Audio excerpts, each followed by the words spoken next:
tous, bienvenue sur notre webinar Comment suivre les mesures mises en place par BPI France, cash, prêt et découvert.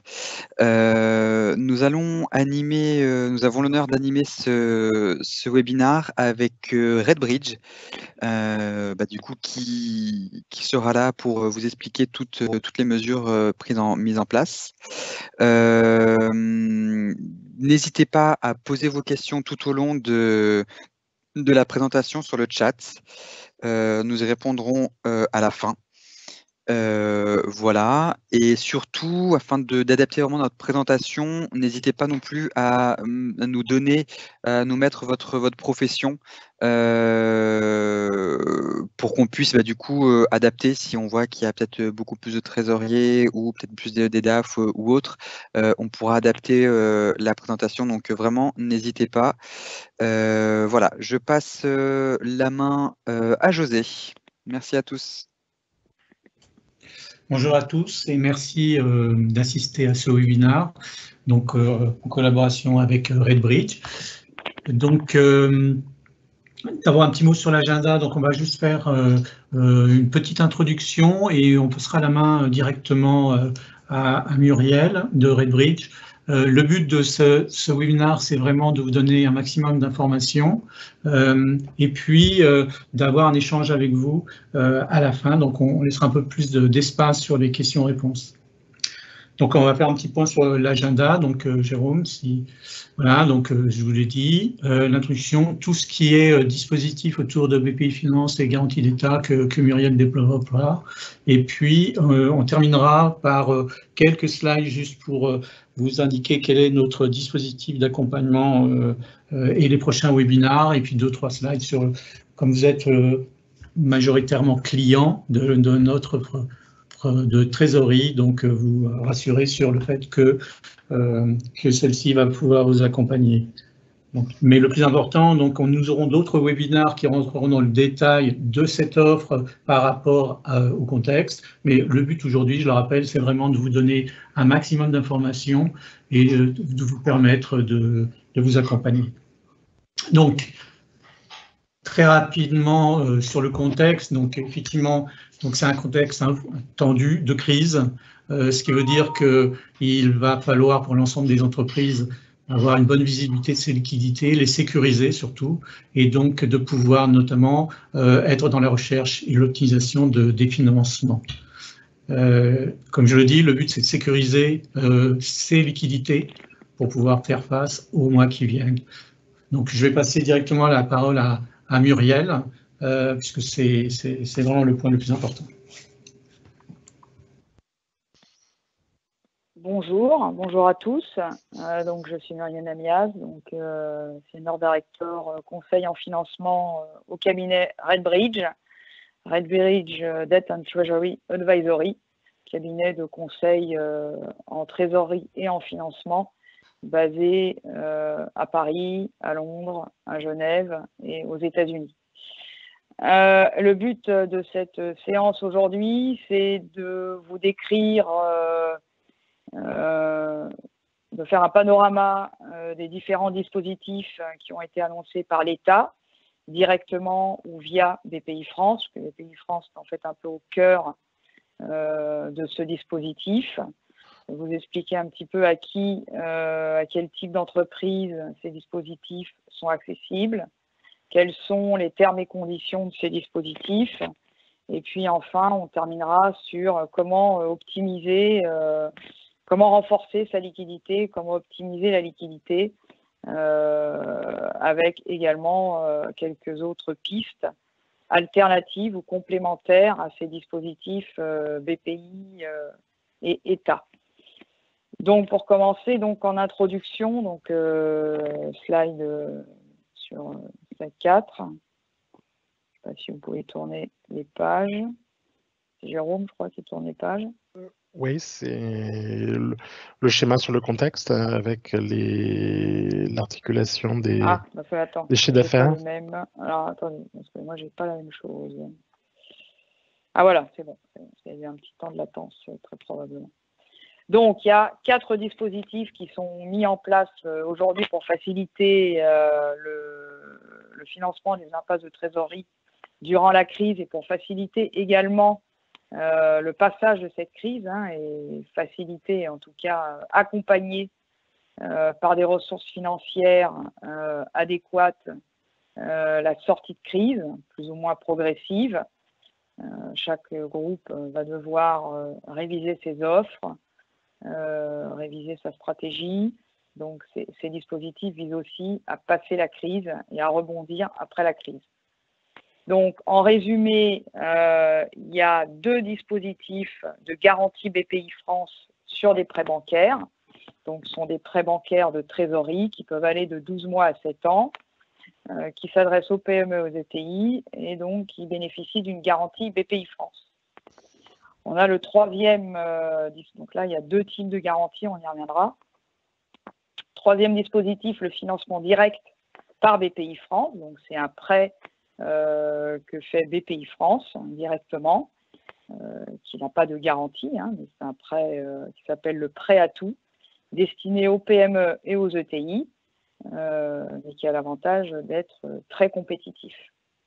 Et le 4e dispositif, qui est le PGE, prêt garantie d'État, donc qui fait référence à la garantie d'État, à l'enveloppe de garantie d'État que Bercy a annoncé il y a 10 jours maintenant, d'un déploiement de 300 milliards de garantie d'État sur des prêts bancaires. Donc là, on est sur des prêts bancaires également, comme les 2 premières, avec une garantie d'État sur des crédits à 12 mois in fine, prorogeables jusqu'à 6 ans au bout de la première année. Et qui, celles-ci, sont destinées aussi bien aux PME, aux ETI qu'aux grandes entreprises. Bon, in fine, que ce soit garantie d'État ou garantie BPI France, il ne faut pas se leurrer, c'est des garanties d'État, parce que BPI France, c'est l'État. C'est simplement que c'est une organisation, ce sont des fonds de garantie, et les sous-fonds de garantie, c'est des enveloppes qui ne sont pas exactement les mêmes. Il est important de bien comprendre au début dans quelle catégorie vous vous situez. Est-ce que vous êtes une PME, une ETI ou une grande entreprise? Donc c'est le schéma effectivement de droite sur ce slide. On commence d'abord par regarder. Il faut savoir que ces définitions sont assises sur les nomenclatures européennes, Eurostat, officielles, et complétées par les nomenclatures également INSEE, puisque l'ETI, en vérité, n'est pas définie au niveau européen, ni même la grande entreprise d'ailleurs. C'est la PME qui est définie, ensuite elles sont définies par défaut, par exclusion. Donc, on démarre toujours par le nombre de salariés consolidés monde. Est-ce qu'il est inférieur à 5000 ou est-ce qu'il est supérieur ou égal à 5000?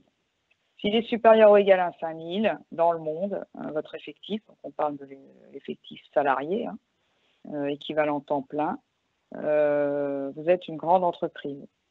Si vous avez un nombre de salariés dans le monde inférieur à 5000, là, on va regarder d'abord le chiffre d'affaires consolidé monde, selon qu'il est inférieur à 1,5 milliard ou supérieur ou égal à 1,5 milliard. Donc, s'il est supérieur ou égal à 1,5 milliard, vous êtes une grande entreprise à nouveau. Même donc si vous avez un nombre de salariés inférieur à 5000.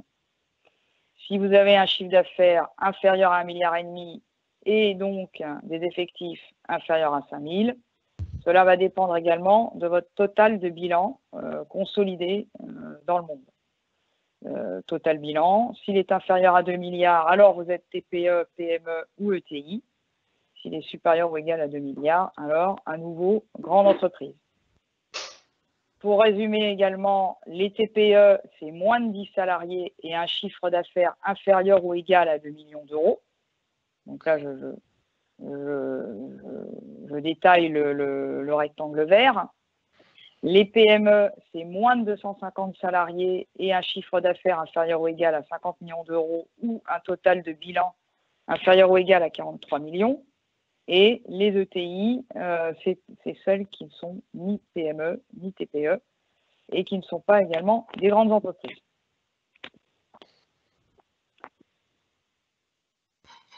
Ensuite, donc slide suivante, les 2 premiers dispositifs de garantie BPI France sur des prêts bancaires.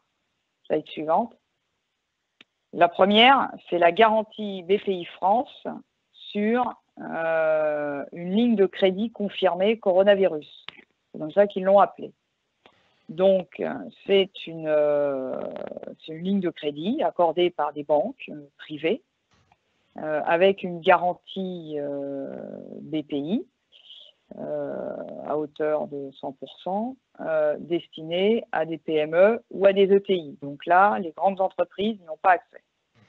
Dans un montant maximum de 5 millions d'euros pour les PME et de 30 millions pour les ETI. L'objet est le financement des cycles d'exploitation et ce sont des lignes de crédit court terme, donc des découverts, facilités de caisse, escomptes, qui sont obligatoirement confirmées. D'habitude, les découverts, c'est rarement confirmé, sauf parfois pour des PME. Là, c'est obligatoirement et systématiquement des lignes de découvert confirmées qui peuvent aller donc jusqu'à 18 mois maximum, de 12 à 18 mois. Le profil d'amortissement est à négocier avec les prêteurs et il y a une garantie, donc BPI France, de 90% avec un délai de carence de 4 mois. La commission de garantie, donc qui est payée à la BPI, dépend de votre note Banque de France, donc la note FIBEN, 1,25% si vous êtes noté 3++ à 4, 0 ou pas noté, et 2,5% pour ceux qui sont notés 5+ à 9. Donc le contrat est à négocier avec le prêteur, donc le taux d'intérêt également, qui n'est pas mentionné ici, qui dépend de ce que va vous proposer en termes de taux fixe ou de marge variable vos différentes banques. Et vous devez vous rapprocher donc de votre banque qui, elle, va transmettre directement la demande aux équipes de BPI France qui vont à ce moment-là, dans un délai assez rapide, vous obtenir la garantie. Enfin, c'est totalement transparent pour l'emprunteur parce que c'est la banque prêteuse qui va obtenir la garantie BPI France. L'emprunteur n'a pas de contact direct avec la BPI. Le deuxième type de garantie,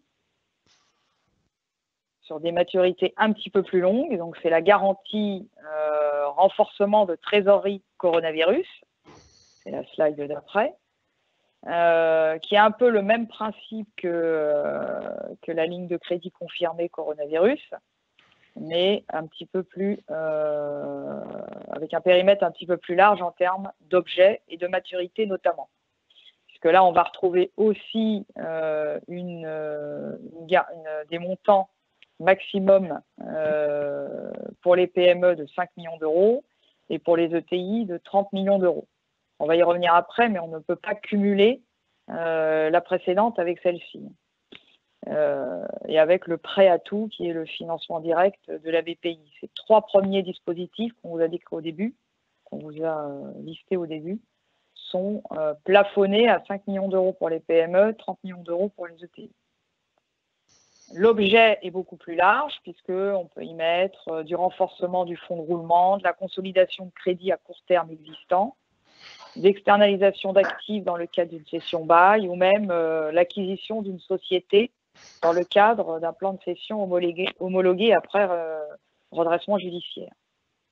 C'est donc un prêt à moyen long terme. Ça peut être également un crédit bail, mobilier ou immobilier. Ça peut être une location financière. La maturité va communément de 3 à 7 ans, voire 15 ans avec une sûreté sur un immeuble. Donc le profil d'amortissement, la période de disponibilité, le taux d'intérêt, les conditions financières sont à négocier avec les prêteurs comme tout emprunt. La garantie BPI France, elle vient à hauteur de 90%. Sur le financement, lorsque ce financement entraîne une augmentation sensible des concours bancaires globaux et de la trésorerie de l'emprunteur, et 50% pour les autres cas.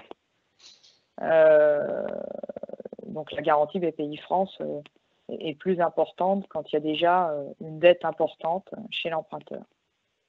Donc plus protecteur pour le prêteur, avec un délai de carence cette fois-ci là de 6 mois. Les commissions de garantie pour la BPI sont les mêmes que dans le cas précédent. Et le process est également exactement le même. L'emprunteur ne voit pas la BPI, c'est la banque qui se rapproche de la BPI pour la demande de la garantie BPI France. Troisième dispositif, c'est le slide d'après, c'est BPI France qui prête en direct. Bon, c'est pas nouveau, hein, BPI France, vous avez certainement tous qui êtes sur ce webinaire avoir déjà eu affaire à BPI France pour des lignes bilatérales. L'habitude, BPI France fait plutôt le prêt à tout en cofinancement avec des banques privées. Mais là, BPI France, dans le cadre de ce prêt à tout un peu spécial crise, enfin, ils ont adapté le prêt à tout à la crise et donc peut être seul prêteur avec ce prêt. Dans les mêmes limites, hein, maximum 5 millions d'euros, ETI 30 millions d'euros. L'objet, besoin de trésorerie ponctuelle ou augmentation exceptionnelle du BFR liée à la conjoncture. C'est des maturités de 3 à 5 ans avec une possibilité de différer d'amortissement jusqu'à 12 mois. Et là, c'est un prêt sans sûreté sur les actifs de la société ou du dirigeant. Donc, c'est de l'unsecured, c'est sans sûreté. Le taux d'intérêt, là, il est connu. C'est 2% pour les sociétés qui sont cotées FIBEN jusqu'à 4, et c'est 4,5% pour ceux qui sont cotés FIBEN 5 plus à 9. BPI France, alors là, qu'est-ce qui se passe? Là, évidemment, c'est un prêt direct de BPI France. Donc, l'emprunteur, vous devez contacter directement BPI France, plus exactement votre antenne régionale, l'antenne régionale dont dépend votre siège social. La BPI a promis d'accélérer les délais dans le cadre de la crise.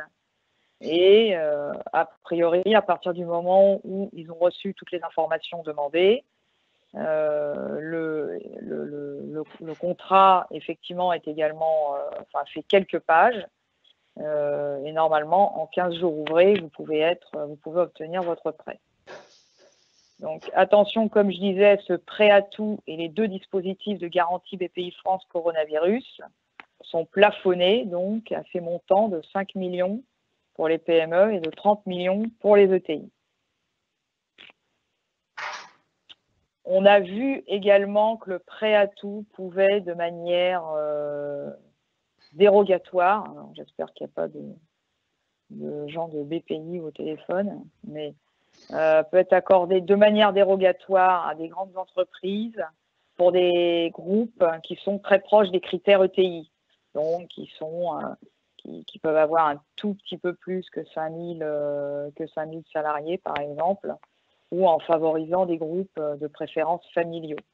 Donc, si vous êtes tout proche des critères, peut-être se renseigner avec la BPI. Bon, ceci dit, on reste quand même sur des montants, comme vous le constatez, 5 et 30 millions qui sont a priori dimensionnés pour des PME et des ETI.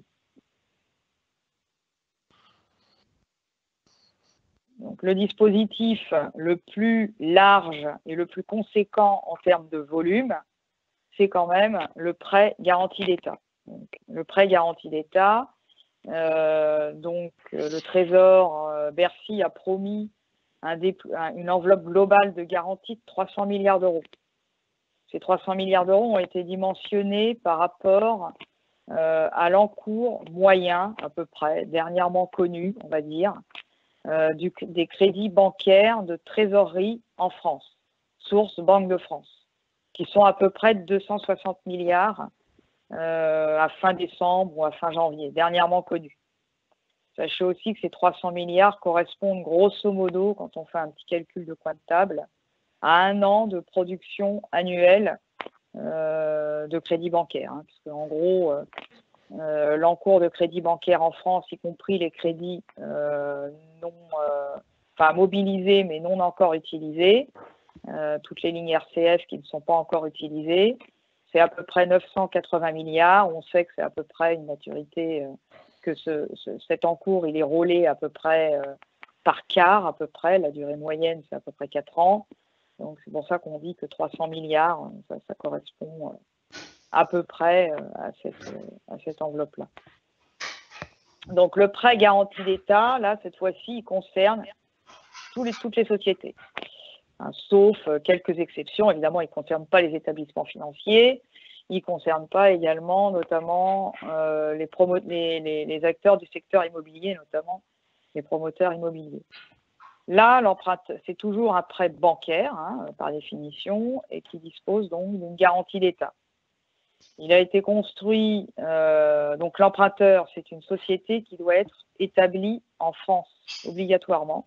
Et là, on va voir après que pour les critères, les critères de quotité et de coût de la garantie, on va revenir sur des critères France et non plus monde comme tout à l'heure. On va y revenir dans le détail. Donc, c'est une société établie en France. Le montant maximum, c'est 25% du chiffre annuel France hors taxe, donc y compris le chiffre à l'export. L'objet, c'est la trésorerie. Donc, c'est un prêt garanti d'État qui peut être fait en ligne bilatérale ou en pool, qui sont des montants importants, par exemple. Donc, typiquement, en crédit syndiqué, si vous souhaitez, en club deal. La période de disponibilité, alors, tirage intégral à la date de signature, mais on sait qu'il est possible également de signer un tel financement et d'avoir un tirage, un funding décalé. Et à ce moment-là, la garantie commencera à jouer au moment où le tirage est effectif. On parle là, dans ce PGE, de crédit in fine d'un prêt à 12 mois, avec un remboursement 100% boulette, in fine, avec une option d'extension à la main de l'emprunteur, une option d'extension de la maturité, ce qui permet au bout d'un an, donc avec une notice période de 1 mois avant la date d'échéance initiale, donc si vous mettez un PGE en place le 15 juin, le 15 mai 2021, vous pourrez choisir d'étendre ou pas et de choisir également la fréquence de l'amortissement de votre prêt jusqu'à 5 années supplémentaires. Donc au total, le PGE, il peut faire 6 ans. Le taux d'intérêt, combien il va vous coûter ce PGE? Bon, déjà, il va coûter le coût de la garantie, je vais y revenir, mais le coût d'intérêt en termes le coût des intérêts. En année 1, en principe, il devrait vous coûter 0. Donc, la loi dit le coût de financement du prêteur. Donc, le coût de financement du prêteur, on peut toujours débattre des heures sur le coût de financement de telle ou telle banque. Mais disons que probablement, enfin nous, tous les dossiers qu'on a vus jusqu'à maintenant, tous les feedbacks qu'on a eus du marché, le coût de financement du prêteur, c'est le Euribor floré, donc sans marge de crédit, sans grille de marge, donc en principe c'est 0. Les années suivantes, par contre, évidemment, on a une maturité, donc même si ça continue à être garantie d'État, il y a quand même des fonds propres à mettre en face, on n'est plus sur la même maturité. Donc là pour le coup le prix sera à négocier avec les prêteurs. Le coût de la garantie, donc c'est le tableau qui est à droite. Le coût de la garantie, alors la quotité de garantie, juste avant de parler de son coût, c'est entre 70 et 90% du capital, des intérêts et des accessoires, avec un délai de carence de 2 mois. Alors, là, on va avoir cette fois-ci des seuils France. Donc, on va avoir d'abord moins de 250 salariés en France et moins de 50 millions d'euros de chiffre d'affaires. Vous êtes garanti, le prêt il est garanti à 90% par l'État et votre commission de garantie, elle est de 25 points de base, 0,25%, la première année, et ensuite, année 2 et 3, 50 points de base, année 4, 5, 6, 100 points de base. Ensuite, vous avez les entreprises qui ont moins de 5000 salariés en France et moins d'1,5 milliard de chiffre d'affaires en France. Donc là, toujours une quotité garantie de 90%, et par contre, la commission de garantie est à 50 BP, enfin, et le double, hein, en fait, du cas précédent, 50 BP, puis 100, puis 200. Après, vous avez les entreprises qui ont plus de 5000 salariés en France ou plus de 1,5 milliard de chiffre d'affaires en France. Donc là, en fonction du chiffre d'affaires, on a à nouveau un nouveau seuil. Si vous êtes inférieur, si le chiffre d'affaires, on parle toujours de chiffre d'affaires France, est inférieur à 5 milliards, la quotité de garantie est 80%. S'il est supérieur à 5 milliards, il est de 70%. Avec des primes de garantie, donc les commissions de garantie sont comme le tableau précédent. En fait, ce barème, il faut savoir qu'il n'a pas été inventé de toutes pièces par le Trésor. Il vient tout simplement du barème de la Commission européenne sur les aides d'État. Donc, c'est le framework aide d'État qui a été revu, donc en l'occurrence dans la précipitation, la semaine dernière, il y a 10 jours. Et c'est ce barème-là, en fait, vous le retrouvez dans les documents de la Commission européenne. Celui qui a donc été adopté par le Trésor. Ce barème étant annoncé par la Commission européenne comme étant un minima à respecter pour respecter le framework relatif aux aides d'État. Un point important, ce maximum de 25% du chiffre annuel France. Bon, quand les textes sont sortis le 23 mars dernier, ce n'était pas du tout clair hein, si on parlait en social, entité par entité, ou en consolidé France. Ça a été clarifié depuis, donc je pense que c'est beaucoup moins flou qu'il y a 10 jours. Mais en fait, il faut bien faire attention que seules les entreprises qui ont plus de 5000 salariés et qui réalisent plus de 1 milliard de chiffre d'affaires en France peuvent calculer ces 25% sur le chiffre d'affaires consolidé France. Les autres, ils sont obligés de faire ce calcul de 25% entité par entité. Ceci dit, la mise en œuvre, elle a été assouplie dans les jours qu'on suivit, puisqu'évidemment, cette discrimination était fortement pénalisante en fait et n'était pas du tout cohérente avec l'organisation des grands groupes aujourd'hui, des grosses ETI à l'international aujourd'hui, où la plupart des groupes ont des cash pooling, ont des centralisations de financement, donc c'était complètement incohérent. Et en fait, maintenant, même les sociétés qui n'ont pas, plus de 5000 salariés, qui ne réalisent pas plus de 1,5 milliard de chiffre d'affaires, peuvent faire la somme en fait des maxima autorisés sur différentes entités, faire la somme et donc déclarer ensuite un besoin et pouvoir le positionner sur une seule entité. Ensuite, page suivante, comment monter quelle est la procédure, on va dire, pour mettre en place un PGE. Enfin, en tout cas, la garantie d'État, comment la garantie d'État est attribuée. Donc la garantie, il faut bien voir, elle est donnée à vos banques. Laisse tourner la page, merci. La garantie, elle est donnée, c'est transparent pour l'emprunteur également, elle est donnée à la banque. Donc l'État n'est pas partie à votre contrat et à votre documentation bancaire. C'est une relation, cette garantie d'État est entre vos banques prêteuses et l'État. Néanmoins, il y a deux process qui ont été, qui sont mis en œuvre. Il y a un process dit de masse et un process individuel. Le process de masse, c'est un process où la garantie est quasi automatique, quelque part. Donc, il y a un site, une plateforme qui a été montée en précipitation par BPI France, attestation-pge www.bpifrance.fr dans lequel l'emprunteur va aller saisir son ou ses sirènes.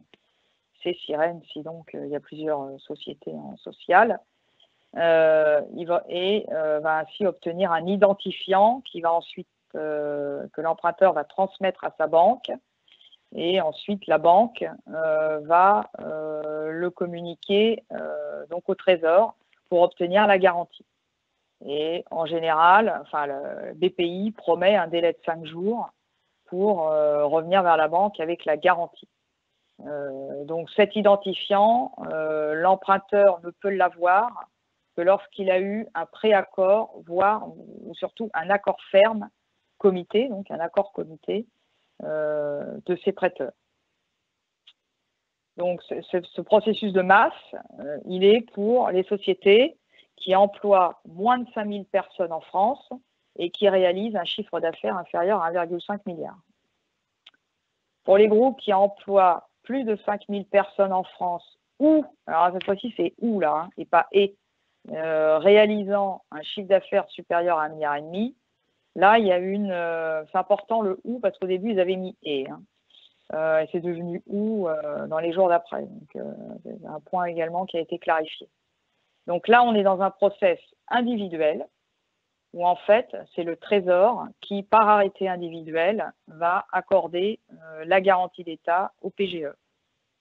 Donc il va y avoir un arrêté individuel concernant la société. Donc le process est le même au début, hein, c'est-à-dire que l'emprunteur sollicite ses banques, fait une démarche de prêt, on va y revenir, très important, hein, prépare son dossier et ensuite le dossier il est instruit par la direction des risques de BPI France qui transmet ensuite son avis au Trésor. Alors l'implication, le degré d'implication du Trésor reste à clarifier, on ne sait pas exactement qu'est-ce qu'ils vont regarder. Et donc c'est pour ça qu'on ne sait pas exactement encore quel va être le délai de traitement du dossier. Mais d'après nos retours de marché, les premiers dossiers qu'on a, qui n'ont pas encore été transmis au Trésor, hein, a priori BPI France et les banques disent une dizaine de jours. Mais ça c'est le descriptif pur, mais on va y revenir ensuite sur les points d'attention. Requis pour obtenir cette garantie. Donc une fois qu'on a décrit tous ces dispositifs, bon, on va se concentrer surtout sur le PGE, parce que c'est quand même celui-ci qui est quand même a priori le plus intéressant, entre guillemets, le plus attractif. Il y a des points d'attention très importants. C'est que ce PGE n'est pas un chèque en blanc. Ce n'est pas un crédit de confort.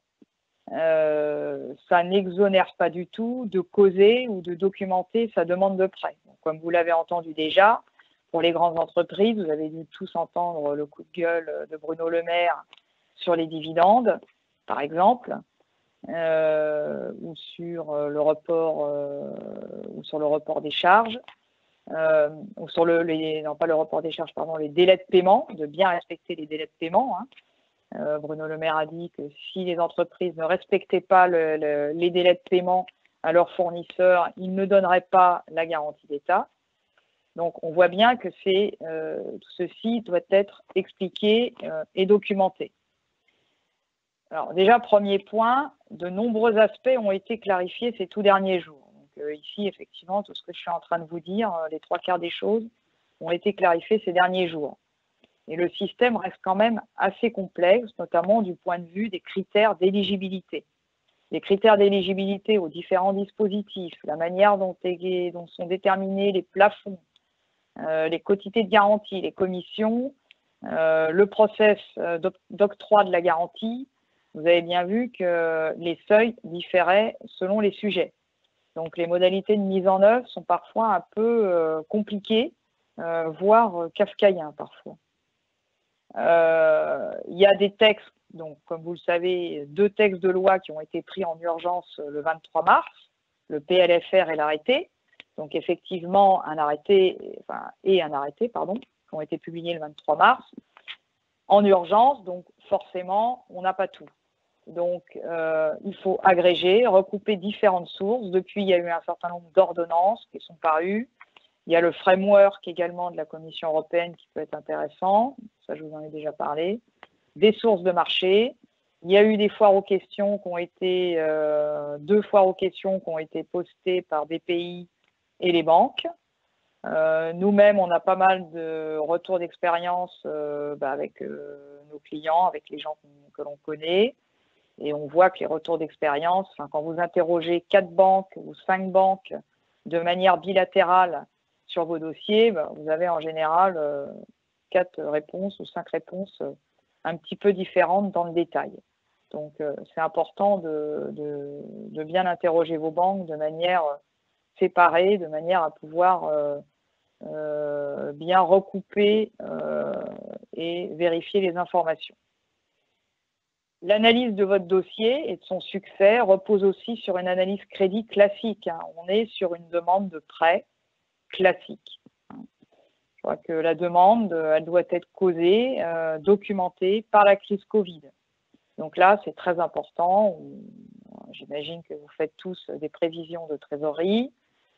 Vous en reparlez après, j'imagine, dans la suite du webinaire. Donc des cash forecasts. Il revient toujours à la banque prêteuse d'exercer ses diligences et de prendre la décision d'octroi du prêt. Donc, c'est important, comme un autre prêt, d'avoir une sorte d'info-mémo actualisé, un BP si vous en avez, mais à minima, en tout cas, des cash forecasts. Les banques, la plateforme BPI France Trésor, si vous avez déjà contacté vos banques pour un PGE ou un dispositif de garantie BPI, elles ont dû vous dire qu'elles étaient sous l'eau et débordées. Donc, c'est sûr que les plus efficaces, les gens les plus efficaces, qui ont une approche la plus structurée, la plus documentée possible, qui répondent aux Q&A des banques en flux tendu, seront évidemment les premiers servis et les mieux servis. Donc, avoir une approche assez collaborative avec ces banques. Là, c'est important. Un point également qu'on ne va pas développer ici, sur le temps file, mais le cas des entreprises en difficulté reste en débat. Vous en avez entendu parler, j'imagine. On ne sait pas encore très bien quelle est la position des banques. Du Trésor, on le sait à peu près, mais des banques sur les entreprises qui sont notées moins bien que 5+ en Banque de France, notamment. Le Trésor, on a dit quelque chose de très politique, on ne laissera personne sur la route, mais enfin bon. Concrètement, pour les banques, on ne sait pas comment ça va se traduire. Bon. Nous, personnellement, on n'a pas encore vu de dossier en dessous de 5+, donc je ne peux pas vous le dire. Mais ça reste quand même un point important. Enfin, dernière recommandation importante, dernière slide en conclusion, un peu en forme de conclusion. Il y a déjà un point rassurant pour toutes les entreprises autour de ce webinaire, pour toutes. Il n'y aura pas de crédit crunch. Les banques, vous l'avez bien vu, certainement vous aussi. Les banques sont fortement mobilisées, elles sont plutôt en bonne santé en Europe, même s'il y en a 2 ou 3 qui ne vont pas très bien, mais en gros, et surtout, nos banques françaises sont en très bonne santé et elles sont fortement mobilisées. Maintenant, les solutions BPI France ou PGE ne sont pas forcément adaptées à tous les emprunteurs. Bon, déjà, il y a quand même le prix de la garantie. Alors, c'est vrai qu'en année 1, pour l'année 1, le PGE est intéressant. Après, la question se pose. Le prix de la garantie pour les années 2 à 6 n'est pas négligeable. Donc, c'est bien sûr à comparer avec les conditions que vous pourriez obtenir pour des lignes confirmées, des RCF confirmés à 5 ans, etc., en tenant compte à la fois de la détérioration de votre EBITDA qui va vous faire progresser dans les grilles de marge pour ceux qui ont les grilles de marge, tenant compte des commissions d'utilisation qui se rajoutent toujours à la marge, etc. Et le délai également, puisque l'attestation du Trésor peut prendre du temps, de ce qu'on sait, alors que mettre en place des lignes, ce qu'on appelle des contingency credit lines, comme on fait certains grands corporates, peut être plus rapide. Donc tout ça pour dire que le PGE, il faut le comparer à d'autres sources de liquidité, sont pas forcément, qui peuvent être complémentaires, hein, ou alternatives. Par exemple, vous pouvez aussi, si vous avez des découverts, vous pouvez demander à vos banques éventuellement de confirmer ces découverts, donc d'avoir des découverts confirmés également. Les large cap également, tous les emprunteurs de qualité investment grade obtiennent en ce moment des lignes de montant très significatifs. Donc si vous avez également, vous, des lignes RCF, par exemple, en club deal ou en bilatéral, vous avez sûrement déjà demandé à vos banques si elles étaient prêtes à les augmenter, bon, à condition, encore une fois, également, de les causer et de les documenter et d'en discuter avec vos banques. Donc tout ça pour dire que les dispositifs d'État sont évidemment très importants, qu'on vient de regarder a priori en priorité le PGE, et ensuite de voir quelles sont les autres alternatives. Le PGE peut être en année 1, en fait, peut être un bridge, en fait. Hein. Donc, il ne doit pas vous faire oublier que vous devez continuer, après la mise en place d'un PGE, de travailler votre dette, de travailler votre liquidité pour la pérenniser et la sécuriser, étant donné le coût des années suivantes et également les incertitudes, puisqu'on ne sait pas très bien comment vous allez pouvoir exercer cette option d'extension et surtout quel va être le prix que la banque va vous demander. Voilà, un panorama des enjeux concernant ces dispositifs. Ok, merci beaucoup Muriel. On t'entend très bien, Jérôme. Voilà, merci. Et donc, c'est un éclairage qui était particulièrement intéressant sur tous ces dispositifs qui sont effectivement assez complexes et on a souhaité au niveau de Sedge également vous aider dans la mise en place de ces différents dispositifs autour de votre outil de trésorerie Sedge. C'est un ensemble de dispositifs qui fait partie du hashtag pour vous aider, mis en place par Sedge. José vous en dira un petit mot en conclusion.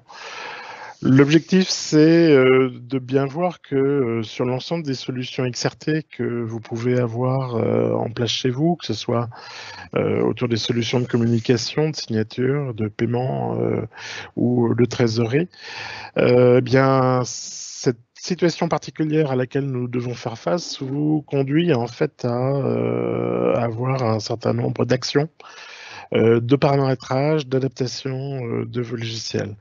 L'objectif aujourd'hui, c'est pas de rentrer dans le détail de toutes ces modifications. Et ce que l'on souhaite faire, c'est en fait vous aider à réfléchir sur la meilleure façon de répondre aux nouveaux besoins liés à ce contexte particulier auquel nous devons faire face.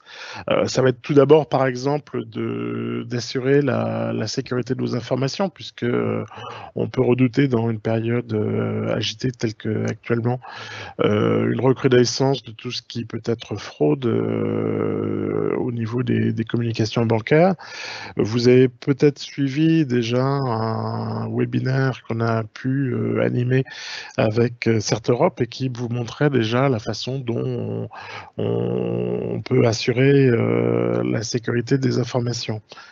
De la même façon, et clairement, et Muriel l'a évoqué rapidement, c'est vrai qu'une tentation pourrait être de jouer directement sur les délais de paiement en agissant sur les paiements, sur les encaissements.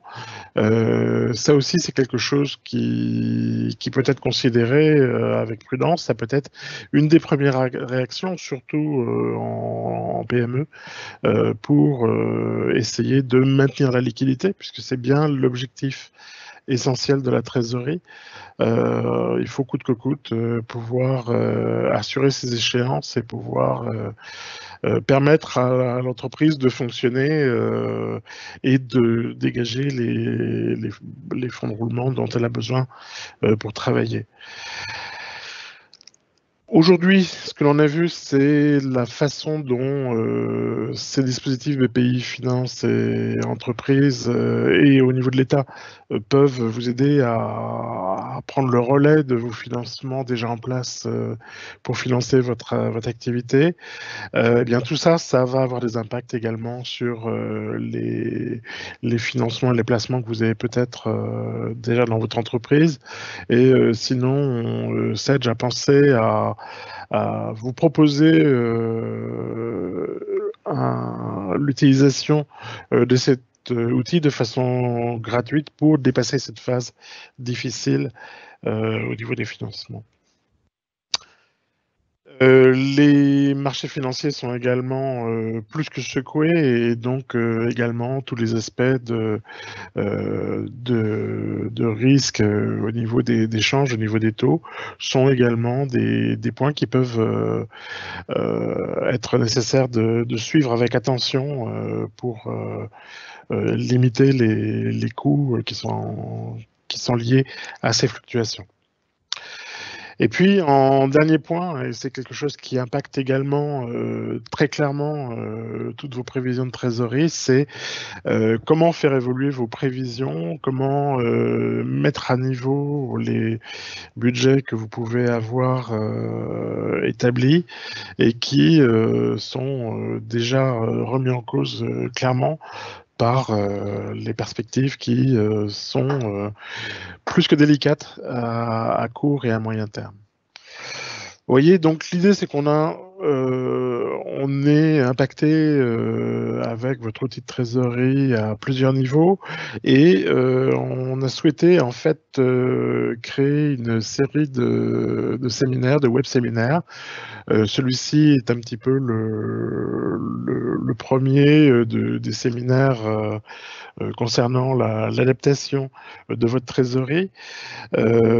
Tous ceux qui sont marqués d'une étoile, en fait, vont intervenir par la suite et vont vous permettre de pouvoir rentrer plus dans le détail, dans les adaptations de votre outil. Vous n'avez pas le temps de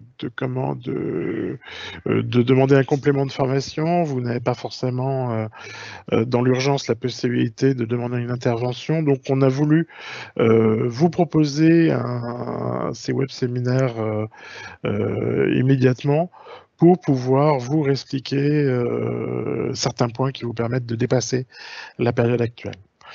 Donc, notamment sur la gestion des emprunts, des financements dans XRT, l'idée c'est qu'on va profiter d'un prochain rendez-vous dans lequel on va pouvoir rentrer dans le détail, cette fois-ci autour de l'outil, pour pouvoir voir comment on va pouvoir mettre en place les dispositifs qui vous ont été présentés par RedBridge et comment est-ce que ça va se traduire dans la mise en place de nouveaux emprunts autour de votre outil, la mise en place peut-être de nouvelles lignes de crédit, des simulations qu'il va falloir faire pour choisir le meilleur dispositif. Il peut également y avoir des réaménagements d'emprunts et tout un ensemble d'éléments qui vont affecter le cycle vie des emprunts qui sont déjà en place. Et donc, tous ces éléments sont peut-être des éléments que vous n'avez plus forcément en tête et on va vous proposer un séminaire très ouvert dans lequel on va répondre à vos questions, on va vous aider et on va vous permettre de pouvoir mettre en place ces évolutions.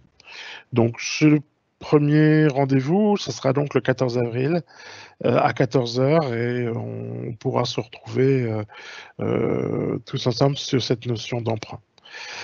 Le deuxième que l'on peut vous proposer, c'est celui concernant les prévisions. Vous savez que vous avez besoin effectivement de pouvoir présenter des éléments dans la constitution des dossiers d'emprunt que vous allez mettre en place. Et donc, on a bien compris qu'effectivement, ça pouvait être important de pouvoir aller plus loin dans la mise en place de la gestion des prévisions dans XRT, avec des solutions qui vont être différencier entre des solutions relativement simples qui vont plutôt intéresser les PME, de pouvoir saisir des prévisions, de pouvoir saisir des prévisions globales qu'on va pouvoir décrémenter, de pouvoir profiter de prévisions venant des opérations financières, par exemple, ou de différents autres modules, de pouvoir avoir des abonnements de prévision, par exemple, tels que pourraient l'être des loyers.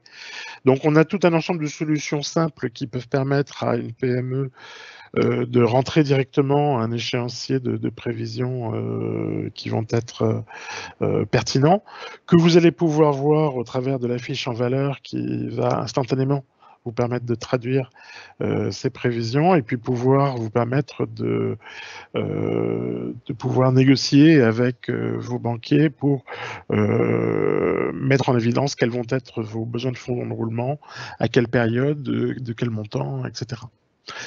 On va en profiter pour vous montrer des solutions un petit peu plus évoluées qui vont plutôt correspondre aux besoins des ETI et des grandes entreprises, passant par exemple par la mise en place d'interfaces avec une solution RPX3 par exemple que vous pourriez avoir déjà dans vos entreprises, ou bien l'utilisation d'un module de Business Intelligence, SEI, qui va vous permettre de pouvoir analyser vos données en year-to-date, par exemple, et puis pouvoir appliquer par-dessus ces données des scénarios qui vont vous permettre de pouvoir anticiper sur le futur et faire des scénarios différenciés permettant de traduire les hypothèses de travail que vous souhaitez prendre en compte.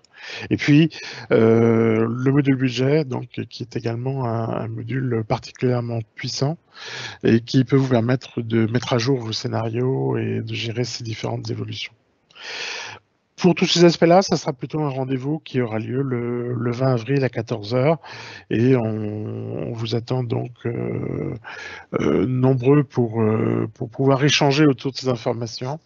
Donc ça peut être une contribution de la part de Sedge à vous aider dans cette période difficile où vous n'avez pas le temps de vous former à une meilleure utilisation de ces produits. Ça sera l'objet de ces présentations. Je vais maintenant passer la parole à José qui va nous permettre de conclure en rappelant également les autres éléments qui peuvent être dans ce dispositif que Sedge met à votre disposition. Je profite juste avant que José prenne la parole. Si vous avez des questions, n'hésitez vraiment pas à les poser sur le chat. On y répondra sans aucun problème juste après l'intervention de José. Donc n'hésitez pas. Oui, il y a toujours un petit moment de latence et donc c'est important de pouvoir saisir dès maintenant cette occasion. Et je laisse donc José conclure, mais n'hésitez pas effectivement à poser vos questions. José qui va nous permettre de conclure en rappelant également les autres éléments qui peuvent être dans ce dispositif que Sedge met à votre disposition.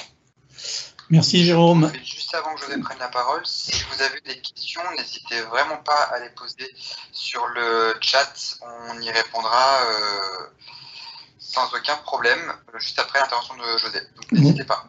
Oui, il y a toujours un petit moment de latence et donc c'est important de pouvoir saisir dès maintenant cette occasion. Et je laisse donc José conclure, mais n'hésitez pas effectivement à poser vos questions. Merci. Donc, permettre de conclure en rappelant.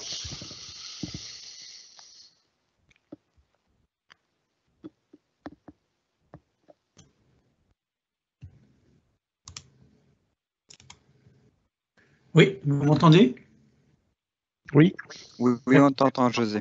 Donc, pour conclure, et avant de passer aux questions, en espérant qu'il en est, alors, bien entendu, vous aurez les informations, notamment de contact de Muriel, pour ceux qui souhaitent avoir un entretien avec RedBridge autour de ces sujets.